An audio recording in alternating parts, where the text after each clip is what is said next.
Apakah seorang penulis harus mati? Apakah tulisan memang sudah menjadi bahasa dinosaurus? Ketika tulisan-tulisan ditemukan, orang melihat itu sebagai sisa-sisa dari tulang belulang dinosaurus. Ini pertanyaan yang saya harus jawab menjelang tanggal 19 April 1972. Selama ini saya melakukan yang namanya pekerjaan-pekerjaan dinosaurus. Pekerjaan-pekerjaan yang terkait dengan itu. Apa?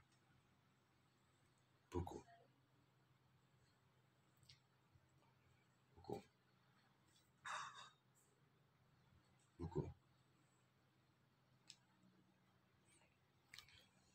Dan buku-buku itu lahir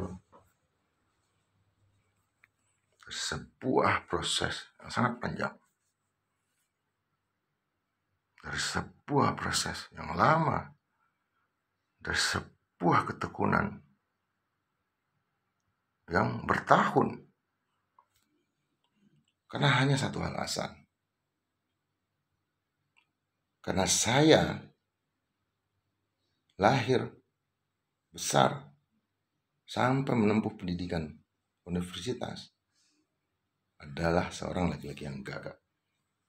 Seorang laki-laki yang tidak bisa berbicara dengan normal. Tidak bisa menyambung antara bibir saya dengan otak saya. Selalu menggigil, gemeteran. Setiap mau berkata-kata, selalu ketakutan. Karena merasa diri saya sangat aneh. Maka saya melatih diri supaya tidak sama sekali gagal, lancar dengan cara menulis. Ini yang saya lakukan. Mungkin bisa dilihat seperti ini. Saya menulis catatan harian. Catatan harian saya.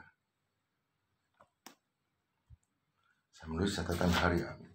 Itu banyak catatan harian. Semua catatan harian saya. Catatan harian. Catatan harian. Anda bisa lihat sendiri. 90, 91 semua. Sampai pekerjaan-pekerjaan.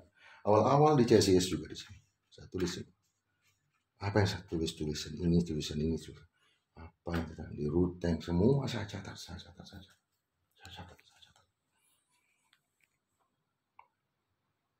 Sehingga saya bisa berbahasa. Kenapa saya katakan demikian? Karena ketika lahir sebagai seorang anak yang punya dengan uang segala macam sangat, pokoknya lincah lah, sangat keras kepala. Saya adalah anak alam. Saya anak alam. Semua saya panjat, semua saya cari.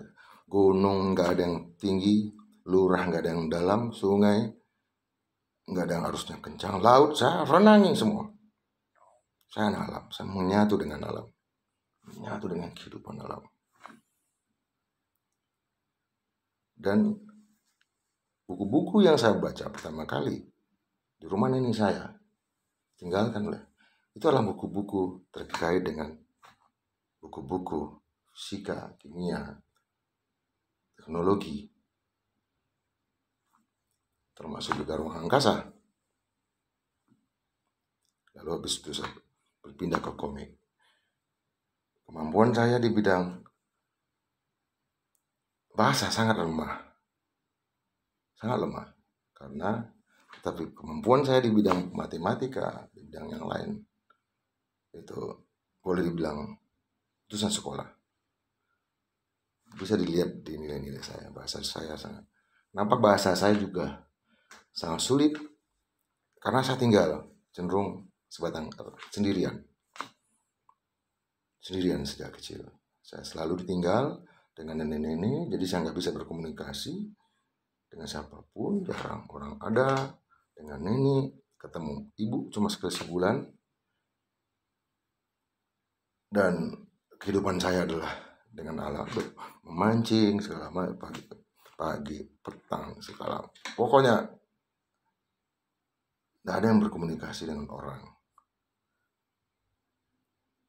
Jadi ketika bertemu dengan orang yang lebih banyak, pindah ke SMP Kampung Dalam, saya betul-betul tidak siap, sangat minder. Sampai sempat dibilang bahwa saya itu bencong lah, apa segala macam. Karena sangat tidak siap, sekalipun saya juara, sangat tidak siap bertemu dengan orang-orang. Dan berlanjut sampai ke UI sendirian, tinggal di kos-kos yang paling murah, kuburan. Nah, persoalannya kemudian saya melatih diri dengan ini semua. 3 kali saya menulis dalam sehari. Saya baru lancar menyambungkan ini saya dengan otak saya. Itu setelah tamat dari UI, setelah mulai muncul di cara-cara televisi segala macam, saya mencoba untuk melatih lagi di teater sastra. Saya orang anak teater, melatih di dalam air, di dalam laut, menyambung ini sampai membaca naskah supaya ini nyambung dengan ini. Dan bisa. Persoalannya adalah sekarang era ini sudah selesai. Teman-teman meminta saya untuk memunculkan podcast sendiri.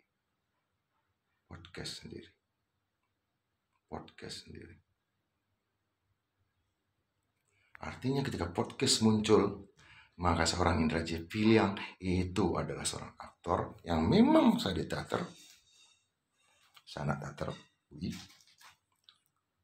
boleh dibilang UI, teater sastra. Selain saya sekretaris umum fakultas, saya juga ketua studi klub sejarah UI, sekjen himpunan mahasiswa sejarah senior pertama kali, dan ini saya tulis di sini. Rapat teater sastra di ruang 518 tanggal berapa ini? 32. Ini Bapak, periode 9495. Pembina Yudi Sunarto, Ketua Sukri, perlengkapan Safatullah, Wakil Ketua Ramdansa, Sekretaris Silvi Ang, Bendahara Siska Vira, Seksi Dana Usaha Persi Cahyono Balkis, Humas Internal Wibowo Prasetyo, Eksternal Indra Jaya Priang. Saya humas eksternal katanya. Publikasi dari Ikhwan Alfian S. Siagian. Koordinator latihan Dedi Alfian. Seksi acara insidental non-insidental Litbang Ridwan Effendi, Royo dan Ridwan. Agustus OPT UI, OPT PSSUI, OPT Diploma, Lustrum, Visip, pementasan di Bengkel Teater Render, Project Officer. Untuk OPT Fakultas Sastra adalah Dian, untuk PT Pusat adalah Indra J. Piliang, untuk P3 FSUI adalah Dedi. Rapat tanggal 36 tahun 94. Saya anak teater. Makanya saya bekerja juga dulu. Selain di CSIS, saya di Yayasan Akar Bangsa, saya juga di Koalisi Media, dan kemudian program manajer dari Yayasan SEP, sekaligus dengan Gari Nugroho untuk film-film yang dia bikin. Jadi mengerti betul yang namanya drama dan segala macam. Maka apakah peradaban bukan punah? Apakah akan muncul podcast yang memang akan ajaib-ajaib. Bosan ngeliat podcast yang sekarang. Bosan. Karena saya belajar ya. Apakah itu pertanyaannya? Kenapa? Masalahnya adalah sampai hari ini tidak ada satupun peralatan di sini. Karena tempat ini dibangun dengan soul saya, dari atas sampai ke bawah, dengan jiwa saya sendiri. Dan peralatan podcastnya juga. Ini saat ini ada pakai. Kenapa di Facebook kadang 2 jam orang dengar, saya dibilang saya orang stres. Ya memang saya nggak ngerti. Saya nggak ngerti masalah teknologi. Saya nggak ngerti bahwa ini terhubung dengan ini. Saya nggak ngerti orang lain dengar apa tidak. Pokoknya saya coba aja. Saya sambung lagi, mati lagi. Biarin aja. Karena begitu cara saya belajar. Dan begitu saya belajar sekaligus setiap pelajaran yang saya dapat dari ruangan ini selama 2 tahun di sini, itu 100% langsung menjadi bagian dari tubuh saya. Begitu cara saya belajar. Jangan hina cara orang belajar. Itu cara saya belajar.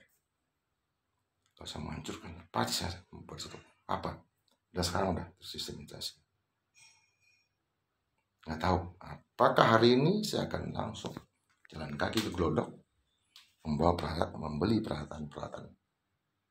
Ini nggak tahu saya. Apakah saya akan telepon teman saya atau saya akan bicara sama istri saya, atau saya akan gadaikan sesuatu untuk meletakkan peralatan podcast di sini sehingga akan ada sesuatu nanti.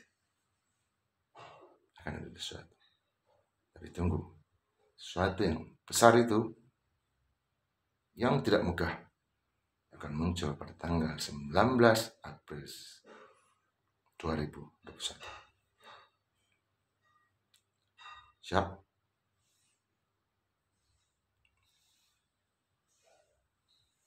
Anda bersiap, kan saya. Anda yang di sana bersiap.